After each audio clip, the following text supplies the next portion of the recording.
corazón a tus pies, te entrego lo que soy. Es el lugar de mi seguridad, donde nadie me pueda señalar. Me perdonaste, me acercaste a tu presencia, me levantaste, hoy me postro a adorarte. No hay lugar más alto, más grande que estar a tus pies, que estar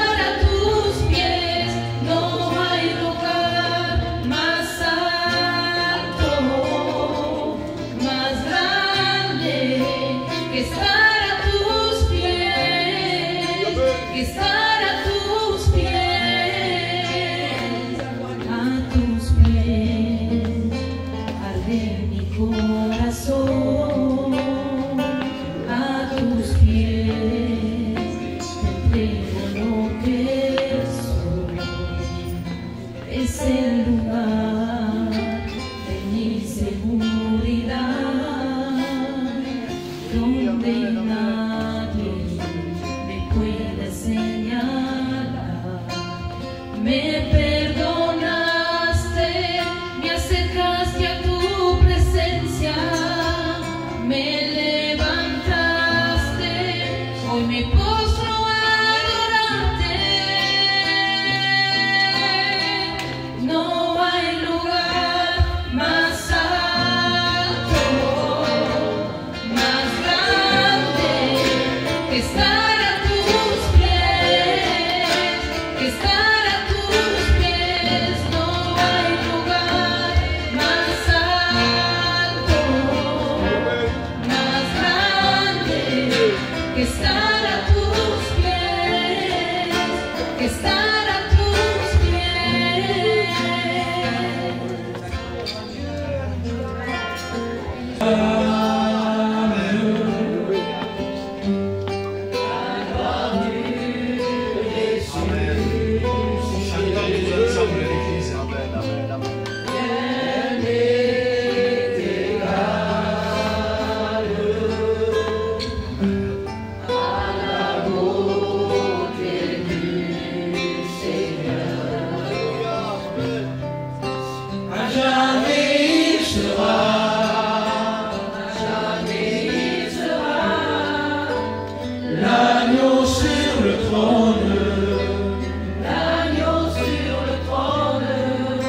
Je fléchis les genoux, Je fléchis les genoux pour t'adorer toi seul. Je veux chanter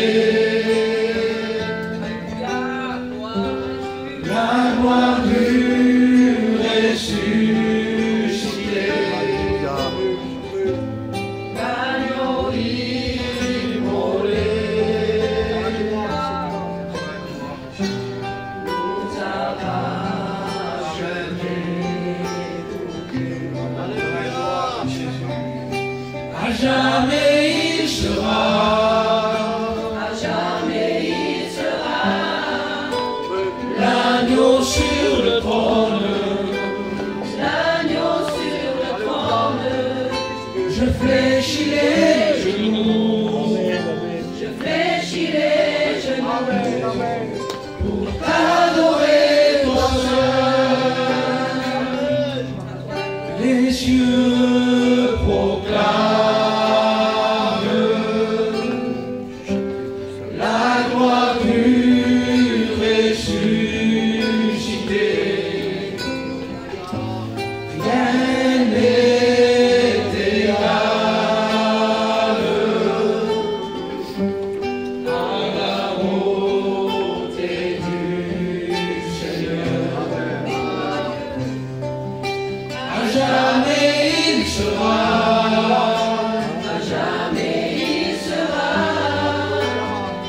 l'agneau sur le trône.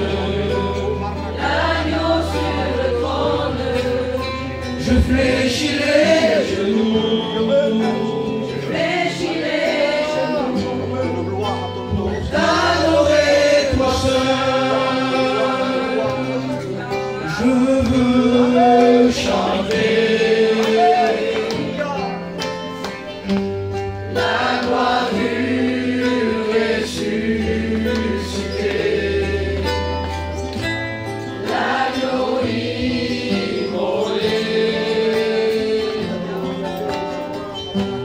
Nous a rachetés pour Dieu. À jamais il sera. À jamais il sera. L'agneau sur le trône. L'agneau sur le trône. Je fléchis les genoux. Je fléchis les genoux. Pour t'adorer toi seul.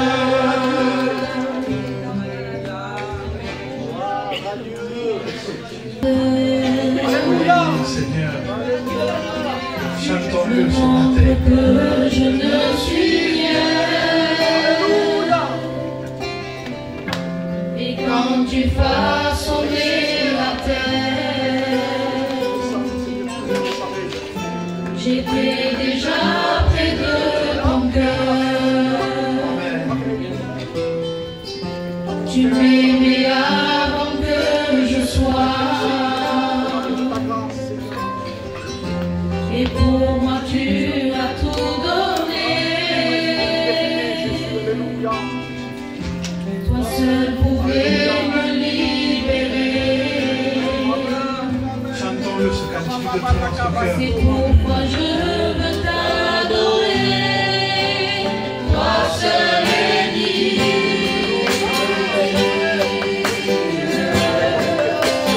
De recevoir louange et gloire pour l'éternité. Toi seul est digne.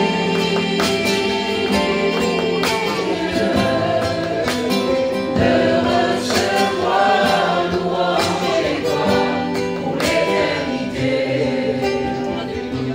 Loue l'Éternel, serviteur de l'Éternel. Louez le nom de l'Éternel, et tu vivras le surnaturel. Il fut crucifié pour tes péchés, il s'est humilié parce qu'il t'aimait. Comment ne pas lui, Seigneur, t'adorer? Je veux te louer, je veux t'exalter, puis je veux crier qu'il est ressuscité. Dieu merci, parce que tu m'as sauvé, tu m'as aimé, tu m'as pardonné. Dieu merci, parce que tu m'as sauvé, tu m'as aimé, tu m'as pardonné.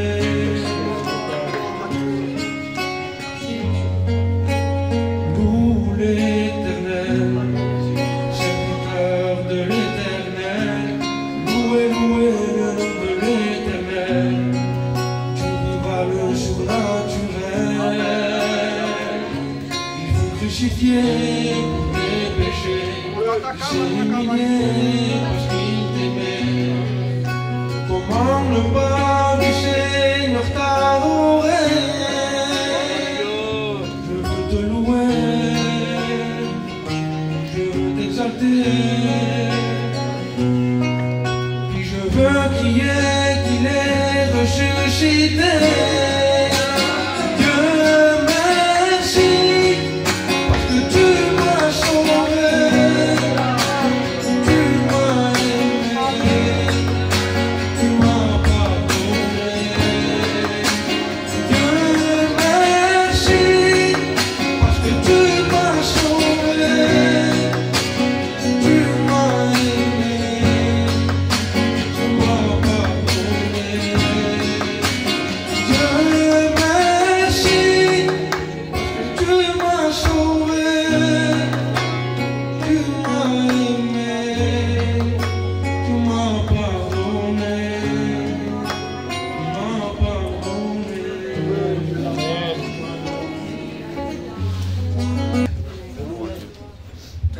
soit Dieu. Amen.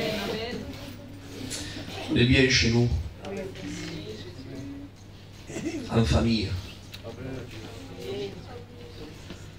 Vous savez qu'on ne peut pas...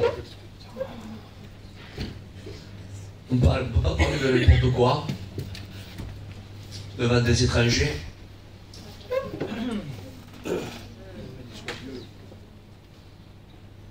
Ne serait-ce que vous avez fait sûrement par plusieurs fois, ça vous est arrivé de parler de choses sérieuses à vos enfants, à vos petits-enfants, à votre époux, épouse, à un proche. Je dis un proche.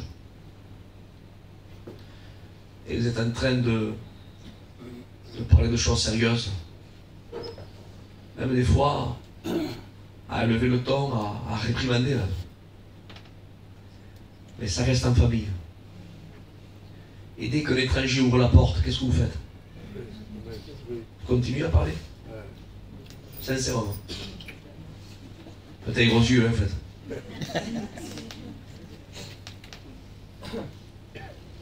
Et vous changez de conversation. Pourquoi vous ne continuez pas?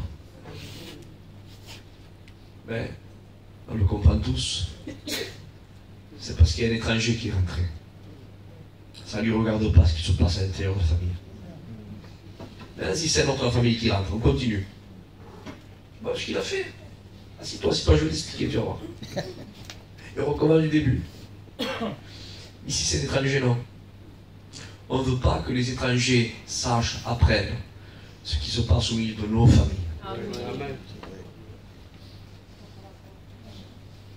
Mais si c'est quelqu'un de la famille, on continue. Alors on ne veut pas toucher des choses de la famille.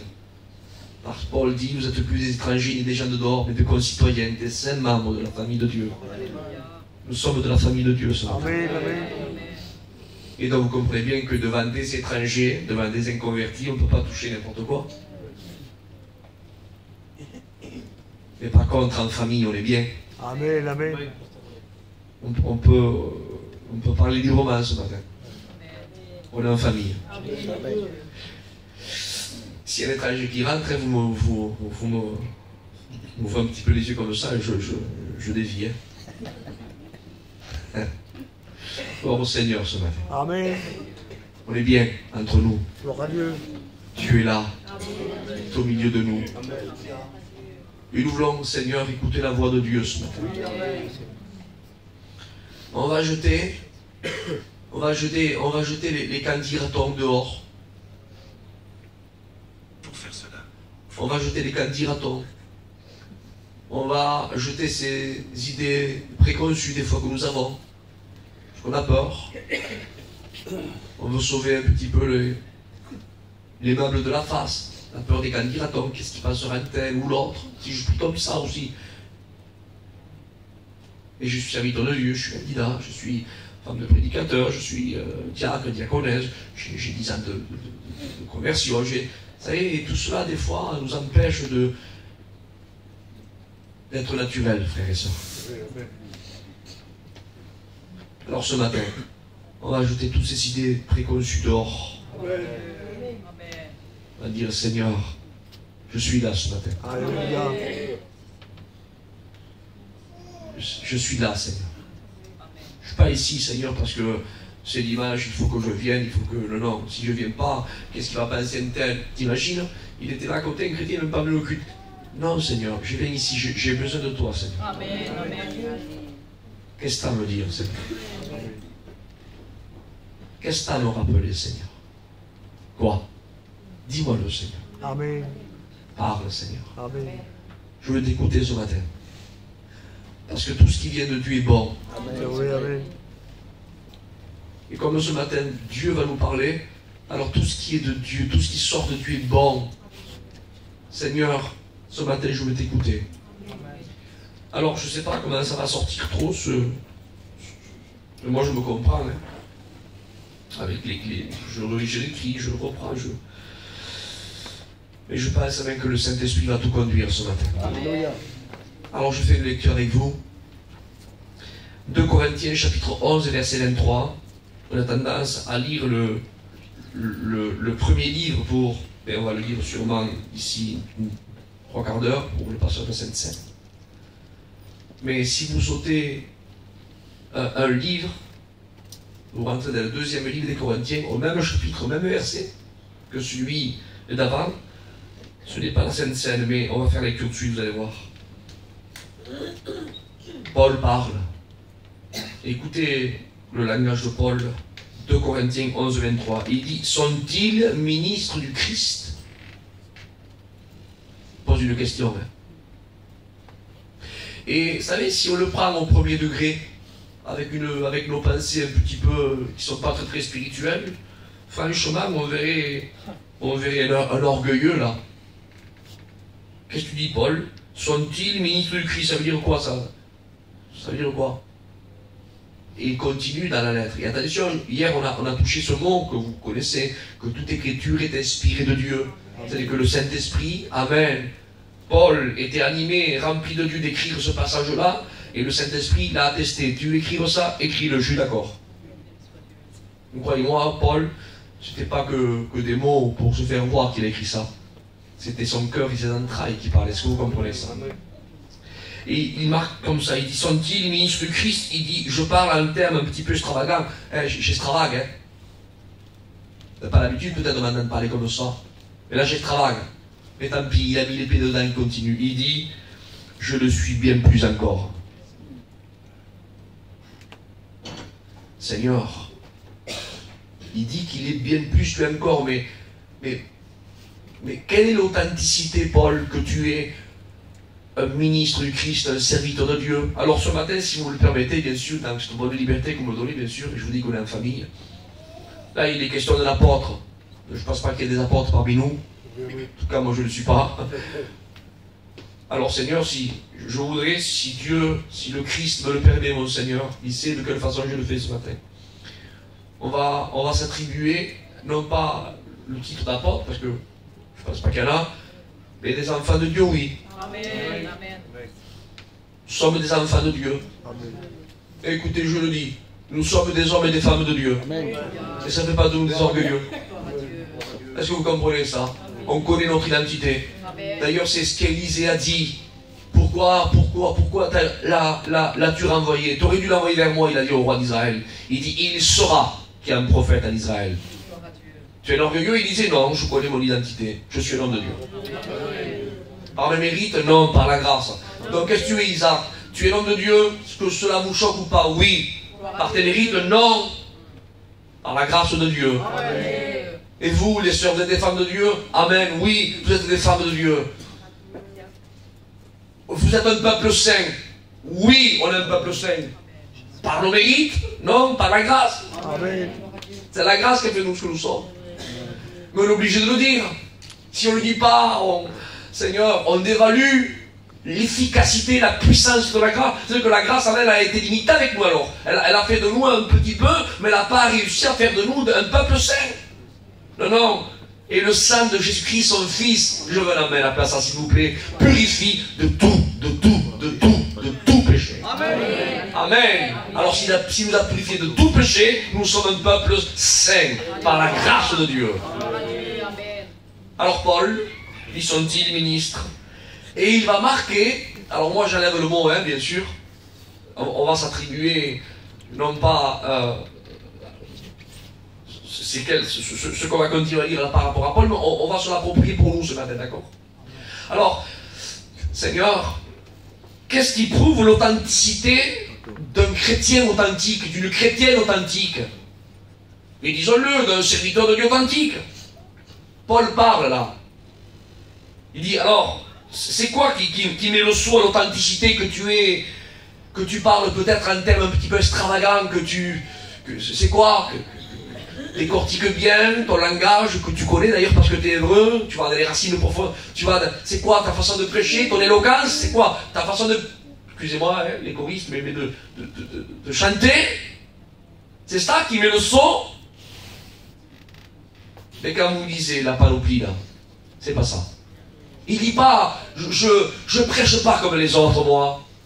Je prêche matin et soir. Non, 1 heure par jour. Encore. Il dit pas ça.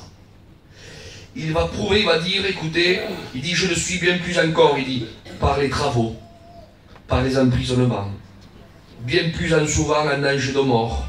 5 fois, j'ai reçu des juifs, 40 coups, moins 1.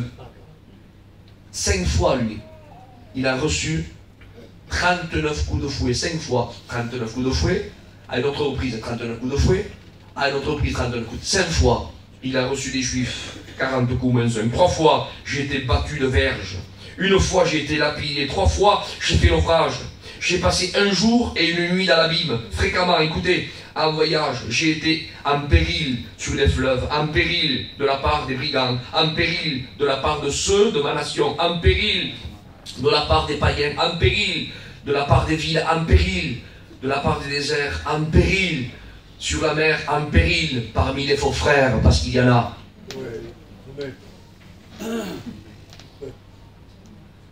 Et il faut le dire, il y en a. Et s'il y a quelque chose que Paul met là, sur un piédestal, et qui prouve l'authenticité, qu'il est un réel ministre du Christ, et qu'est-ce qu'il met sur un piédestal? C'est quoi qui prouve l'authenticité que tu es un ministre authentique du Christ, que tu es un chrétien, hein, j'ai dit ce matin, hein, une chrétienne, hein, on change le, hein, que tu prêches bien, que tu chantes bien? Non. Il dit, j'ai reçu des juifs, dans l'abîme, la faim, la nudité, voyage exposé, ceci et cela. Il ne dit pas que non, à travers des belles prédications, à travers des belles missions. Non, il ne dit pas ça. Seigneur, quelle différence, hein? Nous, on met un seau, Pacha, il dit, t'as vu comme il a prêché ce frère? Quel homme de Dieu! On a tendance à mettre le seau quand on entend un bon message, nous. Mais quand vous écoutez l'homme de Dieu, c'est Paul, tu mets le seau, toi. Quand t'entends quelqu'un bien chanter, quelqu'un bien prêcher, non. Tu le mets où, toi, le seau? Il dit, je vais vous le dire, moi, où c'est qu'il est le seau? De l'authentique chrétien, de la authentique chrétienne. Où? Dis-nous-le. Qui prophétise? Comment? Dis-nous-le, Paul. Qui parle la langue. La diversité des langues, l'interprétation des langues. Seigneur, dis-nous-le. Alors, il le dit. 5 fois, j'ai reçu des juifs. Et il est en train de dépeindre toute la souffrance qu'il a endurée. Mais non pas parce que c'était un kamikaze en disant, tu vois, moi je supporte, je suis pas comme toi, hein, regarde, tu vois, comme ça on l'écrira, on ne parlera de moi. Non, vous comprenez bien que sinon, s'il aurait fait dans cet esprit, le Saint-Esprit, jamais il lui aurait permis que ça soit énoté dans la parole. Est-ce que vous le comprenez? Ça, c'est impossible. Mais si Paul le dit, amen, c'est parce que le Saint-Esprit sait de quelle façon Paul a souffert. Il n'a pas enduré, il n'a pas souffert pour qu'on parle bien de lui, non, mais bien au contraire, il a fait, amen, amen, parce que son attitude, et maintenant je dévoile, amen, le titre du message, parce que son attitude là a dévoilé son altitude. Et là je ne veux pas parler pour parler, il faut que vous le compreniez, frères et sœurs, hein. Amen. Paul, il est en train de dire, amen, je vais vous dévoiler réellement ce, comme un frère a prié quand il est à côté de moi, il a dit en quelques mots, hein, il a parlé des lieux célestes. Et c'est vrai, Paul va le dire, les Éphésiens. Il dit que nous sommes assis en Christ, où? Dans les lieux célestes. Ça veut dire, frères et sœurs, que notre altitude à nous, notre altitude spirituelle, bien sûr, parce que notre altitude terre à terre par rapport à la matière, on est ici. Moi, je suis ici, moi. Pacha est ici. Mais dans le plan spirituel, Seigneur, je suis où? Ton église, elle est où, Seigneur? Elle est où, Seigneur, par la foi? Où c'est qu'elle est? Alors Paul me dit, tu veux savoir où c'est que tu es, Isaac? Église d'A. Vous voulez savoir où c'est que vous êtes? Il dit, mais vous êtes assis en Christ dans les lieux célestes. Alors, il est en train, là, il est en train de dire que le véritable chrétien, la véritable chrétienne, amen, amen, son altitude, amen, comme Jésus a dit, vous êtes dans ce monde, mais vous en faites plus partie. Votre altitude est dans les lieux célestes en Christ, amen. Mes frères et sœurs, ce qui va dévoiler notre altitude, ça va être notre attitude.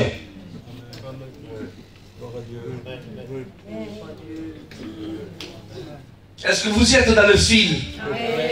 Alors sinon je recommence, hein, ça me fait un chemin, ça ne me dérange pas de recommencer. Le but c'est que vous compreniez. Alléluia. C'est pas parce qu'on a, alléluia, non, on a la différence de nous, c'est pas parce que quelqu'un chante bien, prêche bien, ou parce qu'il est saisi là, il va donner une prophétie, ou alors il va parler en langue, ou alors il va donner une interprétation. Allez, je continue. Et même, je parle de moi, d'accord, hein, je crois que c'est personne ce matin. Et même que je prierai là, et j'imposerai les mains à quelqu'un, et Seigneur, et le paralytique bondirait là sur son fauteuil, marcherait. Sûr et certain, frère et soeur, sûr que nous parlons comme ça, nous. Sûr. Alors je prends ma voiture, je pars chez moi, après le repas, bien sûr. On mange hier, mais après le repas, donc, je rentre chez moi. Et après, ça va commencer. Quel homme de Dieu! T'as pas vu? Seigneur, on n'a jamais vu ça. Il est paralytique pendant 5 ans, il était là, on le connaît, c'est Saint. Il a posé les mains comme ça, Seigneur, il a prié. Quelle autorité! Il a fait un bond sur la chaise, dis donc. Moi, quel homme de Dieu! Il faut le rappeler, ce frère-là. Quel homme de Dieu! Quel homme de Dieu! Quel homme! T'as vu qu'il a prêché? Comme quel homme de Dieu! Et en plus, t'as vu quand il chante. Quel homme de Dieu! Quel homme de Dieu! Amen. Frère et soeur, c'est vrai ou pas ce que je dis? En vérité, c'est vrai ou pas? On ne parle comme ça, nous. Mais quand on interroge la Bible, Seigneur, c'est quoi qui met l'authenticité au véritable homme de Dieu, à la véritable femme de Dieu? Et en plus, quand vous relatez la panoplie que Paul est en train d'énumérer, jamais vous lisez dans le texte, ou alors, j'ai passé plusieurs fois sans le lire, mais je ne pense pas, sincèrement, je ne crois pas. Il dit pas, moi je suis allé là-bas à Antioche, moi là-bas j'ai ouvert 4 églises, et j'ai prié pour les malades, et les malades ont été guéris, j'ai expulsé les démons des corps, là il y avait une femme qui était morte, j'ai imposé les mains, et la femme elle a repris vie, oui je suis un véritable homme de Dieu. Mais c'est pas écrit comme ça, frère et soeur.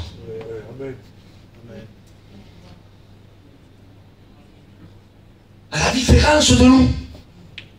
Nous, quand on veut mettre l'authenticité dans notre Dieu, il est passé là-bas, il a prié pour le malade, le malade a été guéri. Il a prié là-bas, le démon il a été expulsé. Quel homme de Dieu! Seigneur, on n'a pas le même langage de la parole, nous. D'ailleurs, frères et sœurs, quand on témoigne, disons-le, tant pis, je vous dis, on est entre nous ce matin. Quand on témoigne, vous n'entendrez jamais un témoignage en disant, frères et sœurs, je suis fatigué avec mes enfants. Je me lève à 3h, 4h du matin, il m'en faut voir des verres, des panures. Aidez-moi, s'il vous plaît. Je suis fatigué. En vérité, j'ai une oppression terrible. Les ténèbres sont là, ils m'oppressent. Aidez-moi, frères et sœurs. Et en plus, voilà, il m'échappe un mot, je demande pardon à Dieu. Pardon à Dieu, je suis faible, frères et sœurs. Voulez-vous prier pour moi? Voulez-vous prier pour moi? Vous allez écouter des témoignages comme ça, vous? Est-ce que vous allez écouter des témoignages comme ça? Non. Tout ce témoignage qui passe ici, voilà, non mais j'ai vu la gloire de Dieu, j'ai vu la lumière qui m'est apparue, à 3h du matin le Saint-Esprit m'a réveillé, va prier pour un tel, et là on est là, et tous les témoignages qu'on entend, des témoignages comme ça. Alors je ne dis pas qu'il ne faut pas les raconter, mais c'est pour vous dire, Seigneur, ça veut dire que si on raconte le négatif, ça veut dire que le témoignage n'est pas valable, on n'est pas des hommes de Dieu alors. Qui est faible que je suis faible, a dit l'homme de Dieu. Nous branchons tous de plusieurs manières. C'est qu'aujourd'hui, je suis là et demain, je respire la poussière de la terre. Et parce que je respire la poussière de la terre, ça y est, je suis plein de Dieu alors. Amen. Au contraire, frères et sœurs, regardez, Seigneur, les œillères que certains ont. Imaginez que je dirais ici maintenant, moi, frère, je souffre dans mon foyer. Avec mes enfants, ma femme, on pleure. Il n'y a rien qui va, frère. J'ai une oppression terrible. Plus je veux faire, on dit que j'avance pas. Priez pour moi, les frères, Seigneur. Priez pour moi. Alors non, au lieu, hein, regardez qu'est-ce que c'est les véritables guerres. Et si on enlèverait ces guerres-là, que certains ont en disant, ah, t'as vu ce qu'il a témoigné? Ah, moi je croyais qu'il était... Non, si on enlèverait vraiment les véritables guerres, là. On regarderait vraiment l'attitude du frère qui démontrerait son altitude et on dirait quel homme de Dieu, hein? Amen. Pourquoi là l'homme de Dieu. Il a dit qu'il était fatigué, qu'il était oppressé. Il nous a demandé de prier. Mais c'est ça qui fait l'homme de Dieu. Il sait qu'il ne peut pas de lui-même. Et il sait qu'il a une famille là, qu'il peut l'aider en priant, en jeûnant, en intercédant. Il demande de l'aide au ciel. Ça, c'est un homme de Dieu. Il n'a pas peur des candidatons. Il ne veut pas sauver, vous savez, l'apparence des meubles. Non. Il ne veut pas figurer toujours là, en haut de l'affiche, comme chantait à Saint-Maur. Non. Il met son cœur, lui. Ça, c'est un homme de Dieu. Ça, c'est une femme de Dieu. Elle ne veut pas rester bien. Seigneur, la parole de Dieu est merveilleuse. Bien sûr qu'elle est merveilleuse. Amen. Vous avez vu quand vous voyez les héros de la foi, hein? Avez-vous remarqué? Ils parlent toujours de ces grands tremplins que ces hommes ont eus. David qui terrasse les géants. David qui prie 7 fois par jour. Et Daniel et ceci, et Daniel l'autre, et si. Ah. Oui, mais quand vous lisez la Bible aussi, amen, elle vous dévoile aussi les coins d'ombre de ces hommes de Dieu. Amen. Et David a contemplé. Et David a magouillé pour tuer lui le tien. Et David a... Seigneur, mais c'est ce qui fait la parole. C'est ce qui fait la vérité, la pureté, la sincérité, la transparence de la parole. Elle te dit, amen, ce que des hommes ont fait avec Dieu, mais il te dit aussi ce que ces mêmes hommes ont fait, amen. Et après, ils ont accepté le message de la vérité, ils se sont repentis. Et c'est pour cela que la Bible en parle de ces hommes-là. Regardez David, il était le roi, lui. Le roi, c'est lui qui a l'autorité de dire oui ou non, hein. Quelqu'un qui n'a pas de couronne, hein, il passe pas la porte, mais un roi non. Donc, Seigneur, je ne sais pas, en plus, ce qui est écrit, on le sait ça. Les paroles, hein, je nous le dis, las palabras de la lleva el viento, mais ce qui est écrit. Regardez là où on voit l'authenticité de l'homme de Dieu, on en parlera après, regardez David. Marque-le, hein. Ah oui, il faut le marquer que Dieu m'a aidé pour terrasser les lions, les ours, amen, qui m'a délivré de ce géant, de ce Philistin. Il faut le marquer, ça, hein. Il faut le marquer aussi que quand je chantais, j'adorais Dieu, les démons qui agitaient Saül, ça pesait, qu'un bénissait. Il faut le marquer, ça, hein. Mais ton péché que tu as fait, là, David, t'es sûr que tu veux le marquer? Et c'est là où vous voyez pourquoi ces hommes étaient des hommes sur le cœur de Dieu. Ça aurait été un autre, et on dit non, ne marque pas ça. Ceux qui connaissent mon petit péché, mon grand péché là, il n'y a seulement que cette génération. Après les autres générations se souviendront beaucoup plus, parce que ça c'est marqué, tandis que ça c'est pas marqué. Alors ils se souviendront beaucoup plus des espoirs que j'ai fait, que Dieu a fait à travers moi, mais ça non, ne marque pas ça. Mais l'homme de Dieu, amen, il commence à écrire le psaume 51, ne le marque pas David. Si, je veux le marquer. Quand on parlera de David, je veux qu'on parle des exploits, mais quand on parlera de moi, je veux qu'on l'apprenne aussi que le roi d'Israël, l'homme sur le cœur de Dieu, est un homme qui a failli, est un homme qui a médisé, qui a tué. C'est un homme qui a fait baisser la tête à son Dieu. Marquez-le ça. Crée à moi, Seigneur, un cœur pur. Renouvelle à moi un esprit bien disposé. Ne retire pas de moi ton Esprit Saint. Et tu veux nous faire comprendre dans ce psaume, David, que tu es perdu alors. Parce que tu n'as plus l'assurance, tu n'as même plus la joie de ton salut. Ça veut dire que tu... T'as le Christ cardiaque, tu vas pas au ciel alors. C'est David nous met un relief là. Il nous fait comprendre quand même que ça va pas. Et que lui il en a que faire et des candidatons. Est-ce que vous comprenez ça? Ce que lui il veut, amen, c'est plaire à Dieu avec un cœur sincère et honnête. Et je bénis Dieu pour ces cœurs des femmes et ces cœurs des hommes. Amen, qu'elle a aujourd'hui à l'an 2022, qu'ils n'ont pas peur des candidatons. Amen, qui se mettent devant Dieu. C'est pour ça que quand j'ai commencé la réunion, j'ai commencé comme ça. On est ici ce matin. Et disons à Dieu, Seigneur, ce matin on est ici. Je donne, Seigneur, les années au matin, tout ce que vous voulez, les titres. Mais mettez tout ça à la porte au nom du Seigneur. On est devant toi, Seigneur. Parle-moi. Je ne dirai pas c'est pour un tel. Je ne dirai pas non, parce que chaque fois qu'il y a une belle prophétie, vous savez, attends. Ah, je crois que c'est pour moi. T'as pas ressenti quelque chose de l'appel du Seigneur? Hein? Pas comme quand il y a une prophétie, vous savez, ou qu'il y a un message, réconcilie-toi. Le papier que tu fais n'est pas la gloire de Dieu. Ce que tu fais le soir à 3 h du matin que personne ne te voit, c'est pas bien. Non, là, non, c'est pas pour moi, là. Mais soyons honnêtes ce matin. Amen. Frères et sœurs, soyons bio, Alléluia. sans filtre. Mettons-nous devant Dieu. Amen. Seigneur, parle-moi. Amen. À lui soit la gloire, donc je continue. Est-ce que je continue? Vous me donnez de plus? Amen. Je suis obligé de dépendre, ce même vous ne me les donnez pas. Que Dieu soit béni. Gloire à Dieu. Gloire au Seigneur. Je ne savais pas que je me fais 1000 km pour... Je fais 1000 km au Bachai. Je partirai, mais rassasié. Tu vois? Je prends la température de l'ancien avant. Vous avez compris, hein? Je vous ai dit jetan espagnol mélangé alors. Que Dieu soit loué. Amen. Alors ce que Paul est en train de mettre là, il est en train de faire comprendre que l'authenticité, amen, de l'altitude de l'homme de Dieu, ce n'est pas ce qu'il dit, mais c'est ce qu'il fait. Oui, amen. Amen. Amen. Je voudrais seulement que vous ne gravez pas toute la prédication, Seigneur. Mais au moins ce mot, et je prie Dieu que le Saint-Esprit rappelle et grave dans la table de leur cœur. Et tu as dit dans ta parole que le Saint-Esprit vous rappellera. Alors c'est ma prière ce matin. Saint-Esprit, rappelle, Seigneur, à tout auditeur et auditrice. Seigneur, que ce qui démontrera leur altitude, ça sera leur attitude.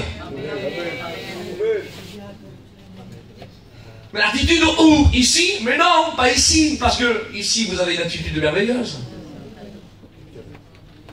Franchement, il n'y a pas de mauvaise attitude là.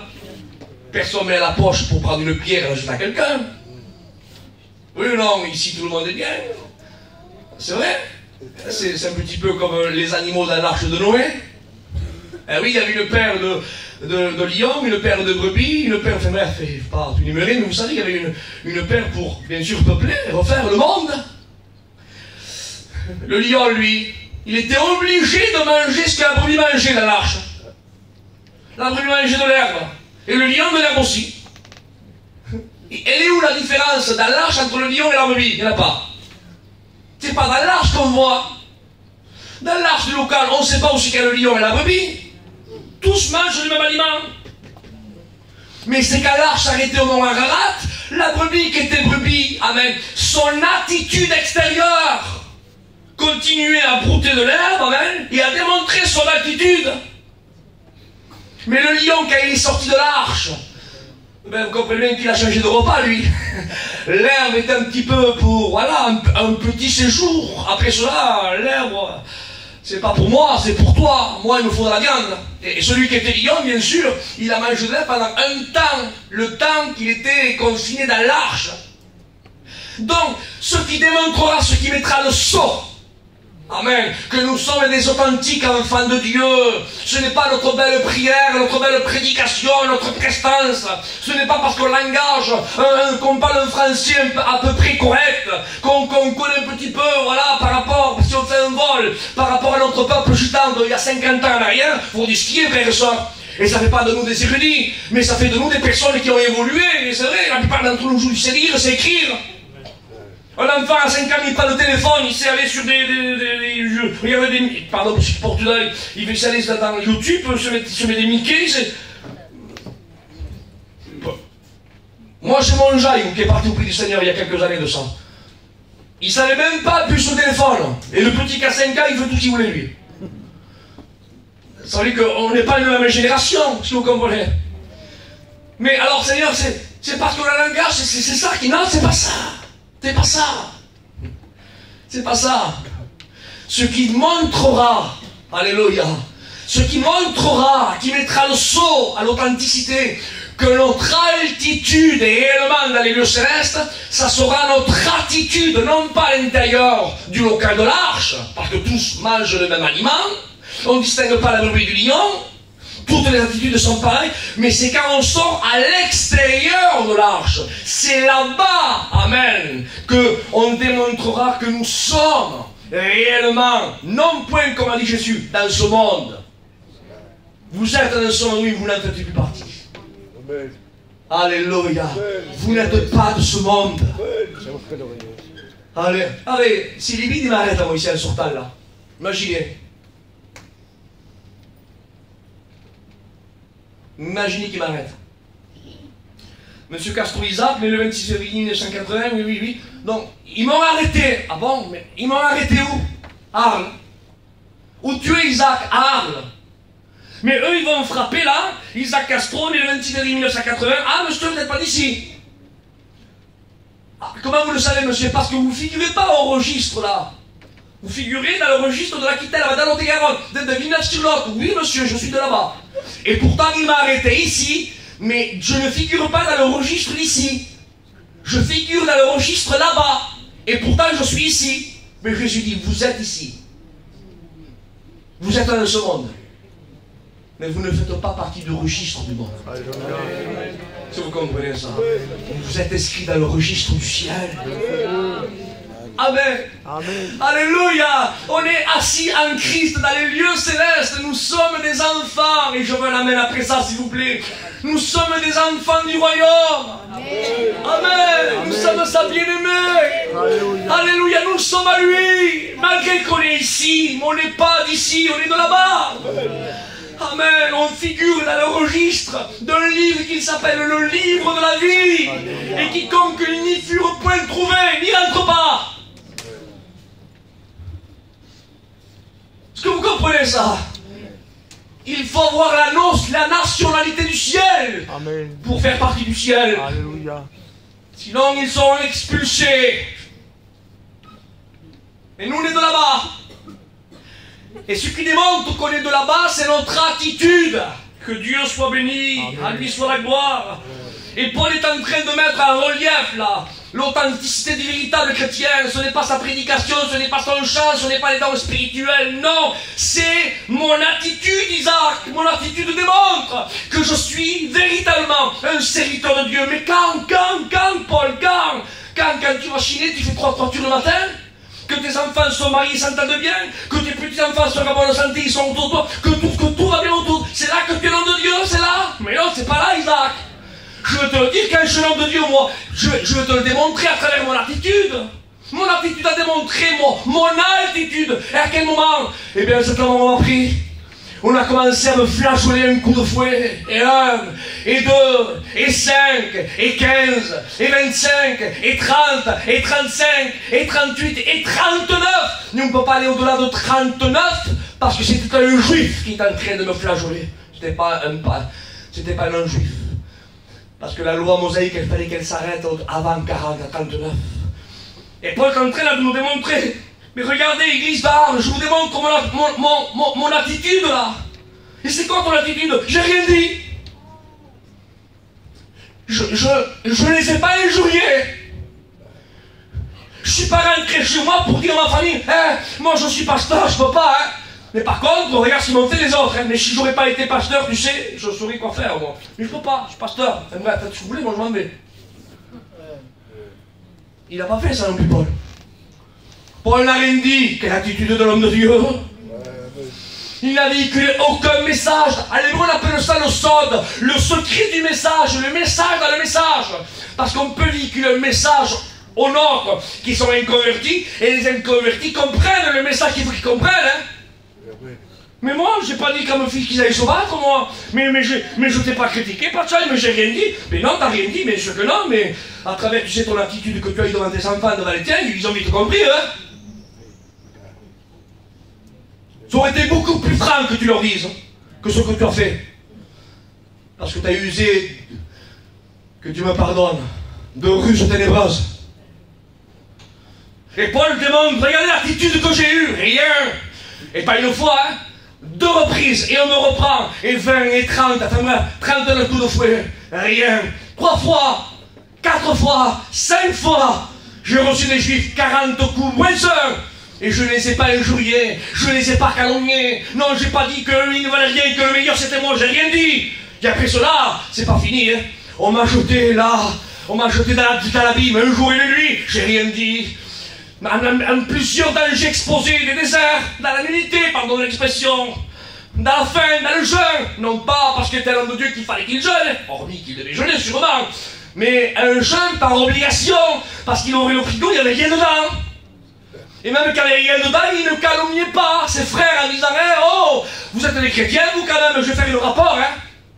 Je fais un rapport là aux apôtres qui sont regardés comme des colons à Jérusalem, hein, à Pierre et à Jacques, frères du Seigneur de la chair qui étaient pasteurs de Jérusalem à l'époque. Je fais un rapport comme quoi les chrétiens vous ne donnez pas manger. Hein. Non, non, non. Il met dans des jeûnes multipliés par obligation, mais c'est pas grave ça. Même que les frères m'ont rien donné à manger, mais je ne les calomnie pas. Je vous dis mon attitude. Oh, que Dieu soit béni, je vous dis que vous compreniez ce matin, Seigneur. Regardez mon attitude que j'ai eue. Et après cela, j'étais aussi en danger de la part des païens. Comme un païen du Liban populaire qui n'a rien compris, lui. Mal que tu dis rien. En danger des déserts. Il n'y a pas d'ombre, il n'y a pas d'eau. Il y a des scorpions, des bêtes lumineuses. Je n'ai plus à cet moment-là me dire Seigneur, quand même, regarde tout ce que je fais pour toi, Seigneur. J'arrête pas. J'aurais pu faire un petit foyer, moi aussi, Seigneur, non? Eh bien, je ne l'ai pas fait pour te plaire à toi, Seigneur. Et tu me laisses là, Seigneur, dans le soir. Il aurait pu quand même, je parle, j'aime un petit poisson Dieu, non? Et vous n'entendez pas une plainte de lui. Il dit, même en danger de désert, je ne disais rien. Il dit, en danger de sodomation, je ne disais rien non plus. Des voyages exposés, je ne disais rien non plus. Frères et sœurs, amis, il dit, et même parmi les faux frères, en danger, vous savez que je ne disais rien non plus. Sont-ils ministres du Christ? Je le suis bien plus encore. Amen. Je te le dis devant Dieu. Ce qui prouvera de toi que tu seras un authentique homme de Dieu. Ce qui prouvera de toi que tu seras une authentique femme de Dieu. Je m'adresse au Seigneur, j'ose pas parler aux anciens, mais je m'adresse à nous, d'accord, nous les jeunes, prédicateurs, les candidats, les novices, dans le message. Ce qui fera de nous des hommes de Dieu, ça ne sera pas notre façon de prêcher. C'est pas parce que notre ministère, là, et Dieu nous déplace à droite et à gauche. Ah, le nom de Dieu, parce que tu vas là. Non, non, non. C'est une grâce. C'est qu'est-ce que c'est une grâce, non, Seigneur, une grâce. Vous savez comment le 12e apôtre a été choisi? Quand Judas s'est pendu, il dit, ils en ont mis 2 là. Alors, il y en avait un qui avait 3 noms, dis donc. 3e du nom. Barnabas, appelé Joseph, surnommé Justus. Ah, non, c'est pas rigolo celui-là. Hein? Et l'autre, on l'appelait Matthias. Il dit, et le sort tomba sur Matthias, Seigneur. Et comme je suis quelqu'un qui aime bien regarder, il dit, Seigneur, il doit y avoir un guille sous roche, c'est pas possible. Pourquoi il a pris Matthias? Pourquoi pas l'autre? L'autre, il met ce mal avant. Il dit, je sais pas, Barnabas, appelé Joseph, surnommé Justus. Se présente comme ça. Il met son... voilà le CV qui... Vous voulez que quand on la part de Judas, moi, je vais vous montrer mon CV. On m'appelle Barnabas, Joseph, surnommé Justus, le juste. Voilà. Entre parenthèses, hein, faites ce que vous voulez. Et l'autre, il vient, voilà, moi je suis présente. Comment t'es quoi, toi? Montre-moi ton CV. Moi, Matthias. Et ça me va. Il dit, le sort tomba sur Matthias. Et je vous regarde du Seigneur, pourquoi, Seigneur? Pourquoi? Et je me regarde la signification des noms. Joseph, Barnabas, Justus.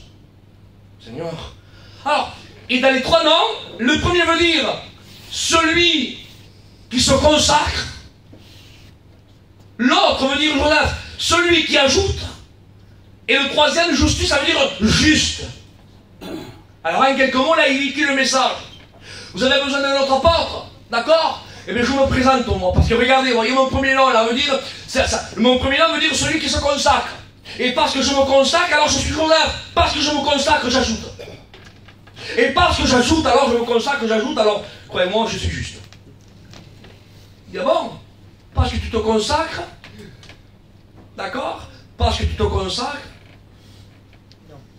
parce que tu ajoutes, tu te rajustes et tu crois que Dieu va te dire à toi parce que comment tu fais? Eh bien toi tu te mets de côté. Je prends Matthias. Qu'est-ce que ça veut dire Matthias? Matthias veut dire don de Dieu. C'est merveilleux ça. Hein?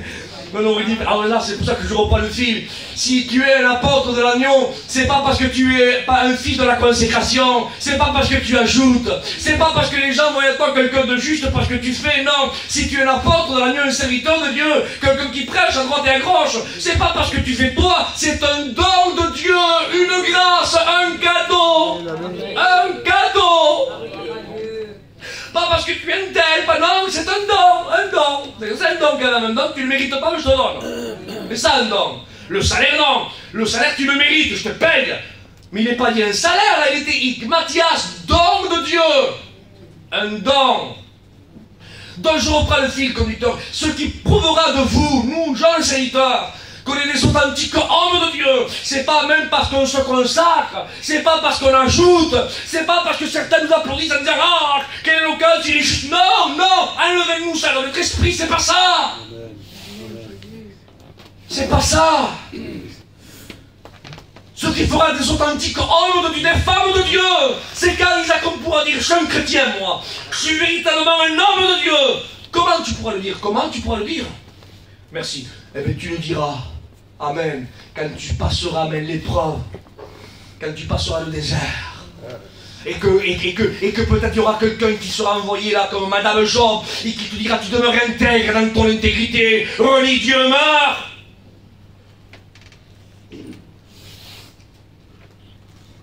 Attitude de Job. Tu demeures comme une... Tu parles comme une femme insensée. Quoi bon? Il était lucide le monsieur là. Quoi bon, on prendrait ce qui est bon de Dieu et le mauvais non? Tandis qu'on a signé un contrat avec Dieu, que le bon, hein, le mauvais non, hein, sinon je te laisse. Hein. Excusez-moi mes soeurs, quand vous avez dit oui à votre époux, vous avez signé un contrat, vraiment? Il vient me demander mais une condition, hein? Que les bons points, hein, vaillant, là, et au petit, non, sinon non, hein? Vous avez pris le bon et le mauvais. Mais les sœurs, nous aussi, hein? Il n'y a pas que vous, hein, nous aussi. On a pris le bon et le mauvais. Que Dieu soit loué. Amen. Et Job qui parle comme une femme insensée. Quoi bon, on prenait le bon et le mauvais, non? Il dit non, l'Éternel a ordonné. L'Éternel a ordonné que le nom de l'Éternel soit glorifié. Amen. Quelle attitude! Mais son attitude là a mis le saut à son altitude. Tu vois, je te l'ai dit, qu'il n'y a personne comme Job. Intègre, droit, craignant Dieu, se détournant du mal. Regarde-le, tu le vois. Et le diable dit non, c'est parce que tu lui donnes, c'est normal que tu lui donnes. C'est obligé qu'il ait une bonne attitude, hein, tout ce que tu fais pour lui. Mais non, touche-le, tu verras son attitude. Elle ne bronchera pas.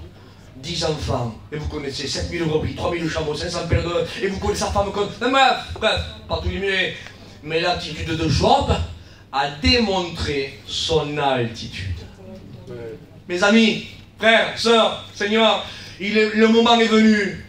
Amen, démontrons, amen, notre attitude. Parce qu'on le dit, non? Qu'est-ce qu'on dit? On ne le dit pas à l'autre. On dit le Seigneur va revenir. Convertissez-vous. On va partir au ciel, nous et vous. Faites attention. Écoutez, disons-le, mais il faut que les gens voient à nous. Amen, qu'on n'est pas d'ici-bas. Il faut qu'ils le voient. Seigneur, il y a des versets qui autorisent notre conscience à nous. Des versets qui nous vont bien. C'est lequel? C'est celui-là qui dit malheur à l'homme qui se confie à l'homme. C'est un verset qui nous excuse. Hein? Ah oui, parce que tu sais quoi? Comment tu veux que tu as fait ça? Et l'autre, bien sûr, pour pas qu'il nous fasse un procès derrière le dos, tu viens voir mon frère, je dis quelque chose. C'est ce que dit la Bible? Malheur à l'homme qui se confie à l'homme. Je suis un homme, mon frère. Et l'autre, au lieu de te faire un procès, avant. Ah ben oui, c'est vrai. Et là, on part, on est excusé. Ah, michto, heureusement que je suis vexé. Comment je le fais pour m'en sortir? Mais il nous va bien ce verset. Mais il y a d'autres versets dans la Bible où la Bible parle et il ne dit pas agis un petit peu comme ça. Non. Paul dit à Timothée sois un modèle. On le prend pas souvent sur, hein? Quand quelqu'un nous fait du tort, au lieu de dire malheur à l'homme qui se confie à l'homme, pourquoi on ne dit pas t'as raison mon frère, j'aurais dû être un modèle pour toi, en acte, en parole, en œuvre, en bonté, en douceur. C'est vrai. Non, celui-là non, parce que bien sûr celui-là il ne nous excuse pas, il ne catégorise pas notre conscience, alors on prend l'autre. Mais soyons purs devant Dieu, frère et sœur. Amen. On est en famille ce matin, oui ou non? Amen.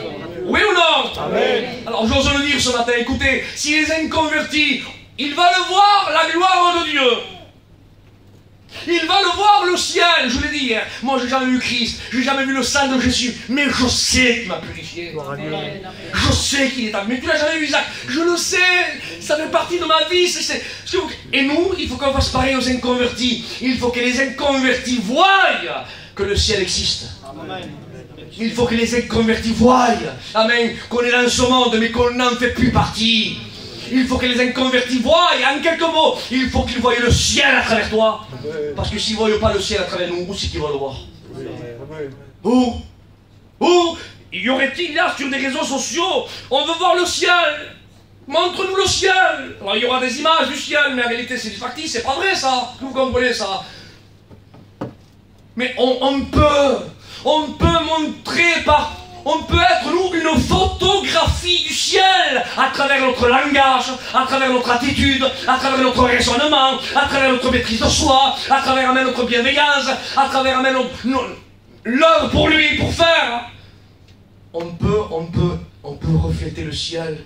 Et si les inconvertis ne voyaient pas le ciel à nous, où c'est qu'ils vont le voir? C'est vrai, amen. Ils vont le voir où? Et le ciel, comment, Seigneur, comment, Isaac? Comment veux-tu que les inconvertis voient en toi la photographie du ciel? La photographie du Sauveur? Mais comment?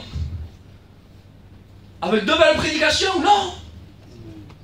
Avec de cantiques? Non plus.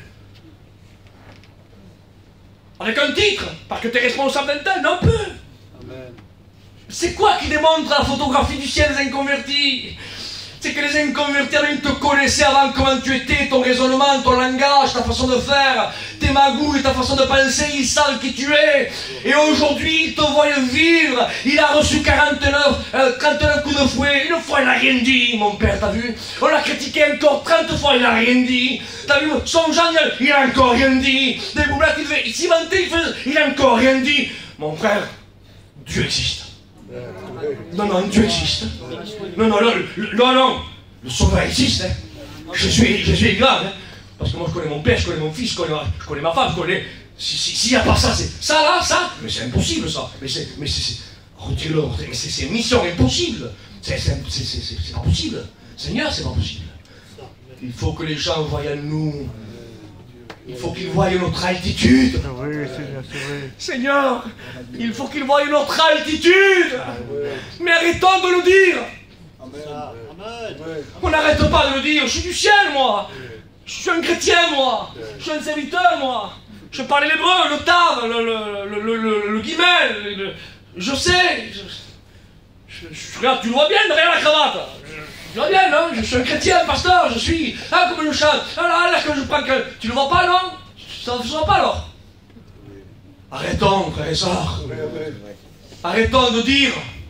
Démontrons-le que nous ne sommes pas d'ici-bas. C'est vrai, amen. Vous comprenez ça? Démontre-le. Quand un Parisien... Moi, je vais souvent faire des émissions à Paris, là-bas. Et dès que je parle, on se moque de mon accent. Et pourtant, je vous promets que je ne le fais pas esprit. Hein. Au contraire, j'essaie de m'appliquer tout parce que je dis qu'ils se moquent de moi. J'essaie de m'appliquer un peu, mais que voulez-vous? Plus j'essaie de le cacher, plus ça sort. Pourtant, je ne le dis pas, je suis du Sud, moi, je ne le dis pas. Sincèrement, ça sert à rien que je le dise. Mais on me le dit, oh, le gars du Sud là-bas. Et nous, pareil, avec les Parisiens. Ou alors avec ceux du Nord. Regardez un petit peu, je dis entre parenthèses, je me suis assis hier à côté du fils de Roberto. Et je l'entendais prier, dire Amen, et sa façon de faire. Et j'ai dit, tu es le fils de Roberto? Il me dit oui. Et j'ai dit, ça se voit. C'est ce que je t'ai dit, mon frère, hier. Il me dit, ah oui, en parlant, j'ai dit non, mais ça se voit. Et en parlant, il te fait, j'ai dit oui, j'ai dit parce que tu as les gènes de ton père. Et les gènes, t'as beau les cacher, ça sort. Tu peux pas cacher les gènes, ça sort. Ah, t'as vu la façon de s'asseoir, j'ai vu son père, tout son père est craqué, donc. T'as pas vu la petite fille là-bas? Seigneur Jésus, écoute, bête, écoute, t'aurais vu sa grand-mère à 18 ans? 2 gouttes d'eau. La même. Pourtant, elle a rien fait, là. Mais les gènes sortent. Les gènes sortent. Et dans le mot gène, regardez, dans la parole de Dieu, celui qui est né de Dieu, il est régénéré. Et dans le mot régénéré, il y a le mot gène. Et celui qui est né d'eau et d'esprit, qui a été régénéré par la parole, amen, il n'a pas besoin de le dire, les gènes sortent. Les gènes sortent. Ah, toi aussi, tu étais allé sur Galilée. Non. Plus il disait non, plus il se trahissait. Non, je le jure que non, une fois. Ah, une autre fois. Tu étais toi aussi, il dit non. Il dit si. Il dit ton langage, je te fais reconnaître. C'est bizarre, non? Il disait non, et le langage le trahissait. Amen. Ce qui trahit, alléluia, notre nationalité, c'est notre langage, l'accent. Ceux du Nord, quand nous entendent parler à nous, ils savent que par rapport à notre accent, on est du Sud. Mais, amen, c'est pareil. Il y a un accent mondain, ici-bas, un accent mondain, ténébreux. Alors quand il y a un accent du ciel, amen, il s'entend. Amen. On l'entend. T'es un chrétien, toi. Amen. Et on ne dit pas t'es un chrétien parce que tu prêches bien ou tu chantes bien ou tu as une responsabilité. Non, je sais pas. Ta façon de faire. Écoutez, je dis bien parce qu'elle n'est pas ici. Sinon, je ne le dirai pas. Ma femme, elle avait eu un souci. Enfin, moi, il y a quelques temps de ça, elle avait été hospitalisée. Et en rentrant, je vous parlais il y a quelques années, et en rentrant à l'hôpital, j'étais rentré comme ça, ma femme, elle m'avait dit ça, il m'est arrivé quelque chose. J'ai dit, ah bon, je croyais qu'il y avait eu un souci. Elle m'a dit, non, rien, t'inquiète pas, mais il y a l'infirmière qui vient là chaque fois, et elle me dit, chaque fois que je rentre ici dans cette chambre, il n'y a pas la même atmosphère que quand je vais dans les autres chambres. Et moi, bien sûr, j'étais heureux d'entendre ça. Et il me dit, je comprenais pas pourquoi elle me disait ça. Je croyais que, je sais pas, c'est faux, t'as vu, voilà. Je parlais il y a longtemps, hein, il y a un peu plus de 20 ans de ça. Donc elle avait à peu près une vingtaine d'années, ma femme. Donc, tout jeune, bien sûr, dans ses pensées, elle ne comprenait pas. Et bon, comme je me levais, bien sûr, pour servir le Seigneur, il disait, mais qu'est-ce qu'elle t'a dit après? Elle me disait que, je sais pas, elle ressent quelque chose que dans notre chambre, elle n'a pas. Mais en quoi? À mourir? Parce qu'on peut ressentir à mourir. Ah non, je sais pas, elle ressent comme quelque chose, comme une épée. Il y a quelque chose que dans notre chambre, elle ne ressent pas. Et je louais Dieu, je dis, oui, parce que tu es une chrétienne. Tu es une fille de Dieu. Amen. Tu as dit que tu étais une chrétienne? Oui, après je lui ai dit, mais au début non, voyez-vous, elle n'a pas chanté du clairon, elle était, excusez-moi l'expression, elle était allongée sur un lit d'hôpital. Donc voilà, mais je sais pas, les gènes, amen, dans le mot régénération, les gènes sortent. L'atmosphère sort. Le parfum se fait sentir. Et il démontre, amen, notre altitude. Alors ce qui mettra le saut à l'authenticité que nous sommes du ciel, c'est notre attitude. Seigneur, il me faut 2 ou 3 réunions pour continuer encore ce message-là. Je vous promets, c'est vrai. Mais bon, je vais essayer de bâcler vraiment très. Il faut que je fasse une sélection de personnages que j'ai pris, parce qu'il me faut trop longtemps. Regardez l'attitude de Job démontre son altitude. On fait vite fin sur moi, d'accord? Regardez l'attitude d'Élisée. Car il dit, si tu veux servir Dieu, c'était pas sur un coup de tête, c'était pas sur un feu d'action. Il a eu une attitude là. Qu'est-ce qu'il a fait? Il a dit, ne bouge pas. Il est allé brûler des chars. Il est allé, il a retiré tous ses bœufs. Il a fait l'hôtel là et tout. On a dit, mon ancienne vie, je ne l'avais plus. Et son attitude a démontré son altitude. Est-ce que vous comprenez ça? Et quand vous faites un parcours dans la parole de Dieu, il y a plein de personnages et on est obligé de toucher aussi ce mot de l'attitude de David. Quand il est allé apporter du pain et des fromages, quelques rôtis à ses frères qui étaient là dans le champ de la bataille, que son père lui a dit de lui apporter. Et il y va. Et quand il va, il dit que son frère Eliab, il dit, mais à qui as-tu laissé le peu de bruit? Je connais ton orgueil, hein. David aurait pu avoir une attitude là, qui aurait démontré son altitude. L'altitude d'Eliab, vicieux, quelqu'un de jaloux, quelqu'un de bon parleur, vous savez, qu'il attend la minime à cause pour critiquer, pour avoir l'impression que son attitude est très basse, donc ça se voit à son attitude. Non, il va David, je connais ton orgueil et ta malice. Si. Mais David, lui, son attitude va démontrer son altitude. S'il aurait été de la même altitude qu'Eliab, qu'est-ce qu'il aurait dit David? Pourquoi tu me parles comme ça, mon frère? Tu changeras jamais, dis donc. Je t'apporte encore quelques pains, quelques fromages que notre père David m'envoie. Je viens de faire 30 km de la vallée Térébente avec les M pour t'apporter à manger à toi. J'ai laissé les brebis parce que papa me l'a dit, sinon je n'aurais pas fait. Et parce que je viens le faire encore devant tout le monde, tu me dis que je suis orgueilleux, si là-bas, tu changeras jamais, mon frère, hein. Quand même, hein. Pourquoi t'es comme ça? Allez, va-t'en, va. Il n'aurait pas pu faire comme ça. Et la Bible dit que David l'esquiva. Il l'esquiva. Son attitude à David a démontré son altitude. Alléluia. Et c'est ce qui a mis le son de l'authenticité de l'homme que Dieu avait choisi. L'autre, amen, il avait vu l'authenticité, on va dire que c'est comme ça, d'accord? À la prédication, à la connaissance, à la stature. Ah, sûrement c'est lui le ouais là. Et pourquoi? Comment tu le sais? Parce que, je sais pas, ça se voit, la cravate, la façon de s'asseoir. Je sais pas, la connaissance, il prêche. C'est lui. Et l'autre, il est où l'autre? L'autre, il est au milieu des brebis, excusez-moi, de mon langage, il sent pas le gouros, hein. Il sent la brebis. Alors, sûrement que c'est pas lui que Dieu a choisi, hein. Mais ce qui va dévoiler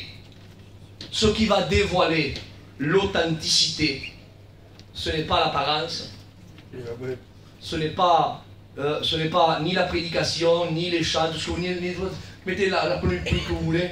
Ce qui va mettre l'authenticité là, c'est l'attitude qui va démontrer, amen, l'altitude du cœur du personnage.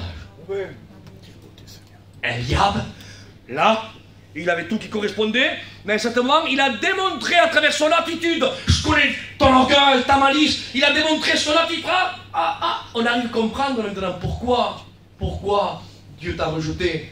Je le comprends à travers ton attitude. Ton attitude met l'authenticité que tu n'étais pas authentique.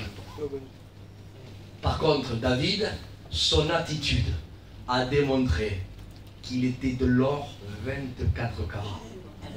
Il l'esquiva. Frères et sœurs, amis, on aurait tellement de choses à dire. Je passe vite, Seigneur, je fais un condensé. Regardez Jésus. On est obligé de parler de Jésus. Jésus, Pilate lui dit, il dit, qu'est-ce que c'est un aiguillon? Un aiguillon, il y a aussi la campagne, ici, là aussi avec les chevaux camargués. Avec les troupeaux, des fois, donc on n'arrive pas à faire avancer les troupeaux. Donc on prend ici un bout de bois, et à la pointe il y a comme une tige en fer, comme une aiguille, et on pique comme ça le bœuf, hein, ou bien sûr, ou la vache, qui ne veut pas avancer, et à travers ce picotement, elle avance. On appelle ça un aiguillon. Eh bien, Pilate était un aiguillon pour Jésus. Les religieux étaient là. Les religieux qui se disaient, eux, que leur altitude était très très haut, démontraient à travers leur attitude qu'ils étaient bien bas. Crucifiez-le, et ceci, et cela, avec tous les habits de religion. Regarde l'attitude qu'ils ont. Mais, et Pilate dit à Jésus, lui, il dit, ne réponds-tu rien devant les accusations qu'ils te font? Et l'aiguillon, allez, parle. Je te laisse pas faire quand même, parle. Mais qu'a dit Jésus? Il dit, mon royaume n'est pas de ce monde. Ah, Seigneur. De le dire, c'est bien, Pachai. Il faut le démontrer après. Je suis un chrétien, moi. Mais démontre-le après. C'est bien de le dire, c'est mieux de le vivre. Et on lui dit, parle, il dit moi, il dit non, il dit, je vais te dire ma nationalité. Il dit, mon royaume n'est pas de ce monde. Mon altitude n'est pas d'ici-bas. Mon altitude est de bien plus haut. Je suis pas d'ici, je suis d'en haut, moi. Et il le dit, m'a pris le démontre, ne réponds-tu rien? Et la Bible dit, et Christ et Jésus ne leur répondit pas un mot. Et à travers, amen, à travers cette attitude-là, il a démontré que son royaume n'est pas de ce monde. Son attitude a démontré son altitude. Frères et sœurs, amis, démontrons que nous ne sommes pas d'ici-bas. Démontrons qu'on est dans nous. En vérité. Et comment nous démontrer? Comment Isaac le démontre à travers ce bon parfum, à travers ta louange, oui. Démontre à travers ta louange, mais à travers ta repentance aussi, comme disait Jimmy, notre président, qui est parti vers le Seigneur. Il disait, ah, ça m'avait choqué, c'est ce qu'il avait dit, un grand homme de Dieu comme, disons-le, la Bible dit que l'autre, tout le monde pointe ta bouche, donc disons-le, c'est vrai. Comme notre ancien Mani, que bien d'autres, des hommes qui ont marqué leur temps, ils ont laissé une empreinte, il y a une chaise vide, que seuls eux ont pu occuper. Est-ce que vous comprenez ça? Et donc ce grand homme de Dieu a dit, il y a des hommes qui se sont repentis. Qu'est-ce qu'il a dit lui? Il dit, moi il n'y a pas 50 ans que je me suis repenti, il dit, il y a 50 ans que je me repens. Tous les jours il se repentit, lui, pardon, Seigneur. Amen, amen. Parce que quand quelqu'un est vrai, frère et soeur, quand on s'ouvre les yeux, on dit merci Seigneur. Et quand on ferme les yeux à dormir, on dit pardon Seigneur. Parce que quand on se remet en question, pardon Seigneur pour cette pensée. Amen, amen. Que j'ai pas, la pensée elle s'est pas matérialisée Seigneur, mais elle est venue quand même là Seigneur. Je l'ai juste un petit peu, pardon Seigneur. Amen. Pardon Seigneur, je me suis venu tel a besoin, j'aurais pu, pardon Seigneur. Et tous les jours, si on fait un examen, si on passe au contrôle technique de notre vie de tous les jours, de 24 heures qu'on vit, on est obligé. On est obligé de demander pardon à Dieu. Amen, amen. Tous les jours, il va. Chrétien, pasteur. Écoutez, un père spirituel comme était notre président Jimmy Oumani, c'était des frères, mais c'était des pères, est-ce que vous comprenez? Et tout étant des pères, ils demandaient pardon tous les jours. Parce qu'ils le reconnaissaient. Ils auraient pu faire peut-être un peu plus qu'ils n'ont pas fait. Pas grand chose, hein. Mais quand on est pur devant Dieu, c'est ce qui fait, c'est ce qui prouve l'authenticité que nous sommes des authentiques enfants de Dieu. Parce que tu te repens, oui. Amen. Mais Isaac, qu'est-ce qu'il a pensé alors si je me lève? Et si je dis pardon Seigneur pour ceci, pardon Seigneur pour cela. Ou alors je vais demander pardon à ma femme parce que c'est vrai qu'elle a pensé. Elle a pensé quoi? Elle pensera que tu n'es pas de ce monde. Amen. Elle pensera que ton attitude démontrera ton altitude.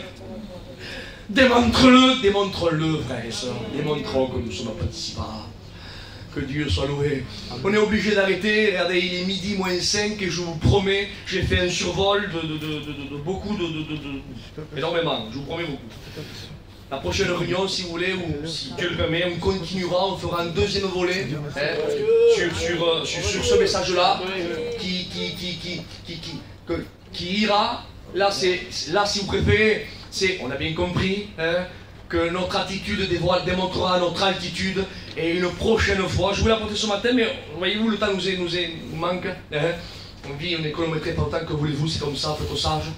Si Dieu permet dans sa grâce, on continuera, amen, avec notre condition et notre position. Comme notre position n'est pas la garantie de notre condition. Mais ça sera peut-être pour une prochaine fois. Fermons nos yeux. Prions le Seigneur. Nous t'aimerons, Seigneur. Amen.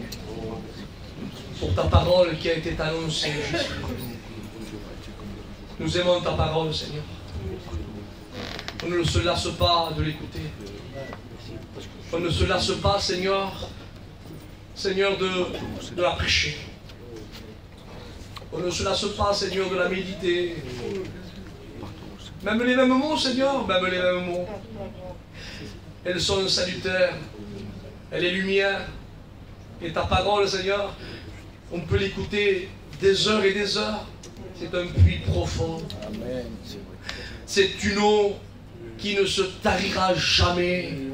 Et qu'elle jaillira, comme tu as dit, la Samaritaine, jusque dans la vie éternelle. Parce qu'elle est éternelle, ta parole. Elle n'a ni commencement ni fin. Seigneur, tu nous surprendras toujours par ta parole. Merci Seigneur. Amen. Merci pour ce que j'ai entendu ce matin. Amen. Parce que ce matin, Seigneur, je ne veux pas faire celui qui a parlé, qui n'a rien écouté. Non, Seigneur, j'ai écouté ce matin. Amen. Et je le promets devant mon Dieu que j'ai écouté attentivement. Seigneur, je veux, Seigneur, démontrer, Seigneur, mon altitude. À travers mon attitude. À toi la gloire, Seigneur. Bénis cette église, qui est ton église. Bénis les frères, Seigneur, que tu as établis pour diriger ce troupeau. Bénis les anciens, Seigneur. Bénis les jeunes, Père. Bénis, Seigneur, cette vague de jeunesse que tu as tirée. Seigneur, merci, Père. Parce que tu es le Dieu des anciens, le Dieu de la jeunesse. Tu es le Dieu unique, vrai, il n'y en a point d'autre, Seigneur. Seigneur, que le Saint-Esprit nous rappelle ce matin ce qu'on a entendu. Oui, fais-nous le rappeler, Seigneur. Et je redis, Seigneur, ce que j'ai dit quand j'ai commencé à parler derrière le pupitre. Ça sera mon mot de la fin, Seigneur. Et je conclue en disant, Seigneur, je suis ici ce matin devant toi. Et j'ai pas honte de te demander pardon, Seigneur. Et je ne vais pas faire hypocrite ce matin. Hein. Je ne vais pas dire, Seigneur, je demande pardon au cas où si j'aurais fait. Non, Seigneur, je sais ce que j'ai fait. Je sais ce que j'ai fait, Seigneur. Je demande pardon, Seigneur. Amen, amen, pardon, Seigneur. Pardon pour mon caractère, Seigneur. Pardon. Amen. Pardon, Seigneur. J'aurais dû refléter le ciel. Et malheureusement, Seigneur, j'ai rendu cette photographie floue à cause de mon caractère. Je te demande pardon, Seigneur. Je m'humilie devant le Père, le Fils, le Saint-Esprit. Et je dis à mes frères, à l'Assemblée, qui prient pour moi, car j'ai besoin de la grâce de Dieu tous les jours, à correspondre à ce que Dieu m'appelle. Pardon, pardon. Je te loue, je te glorifie ce matin. Ah Dieu, donne-moi à peser, à évaluer les petits détails dans lesquels, Seigneur, ah non, j'évalue les grands détails, moi.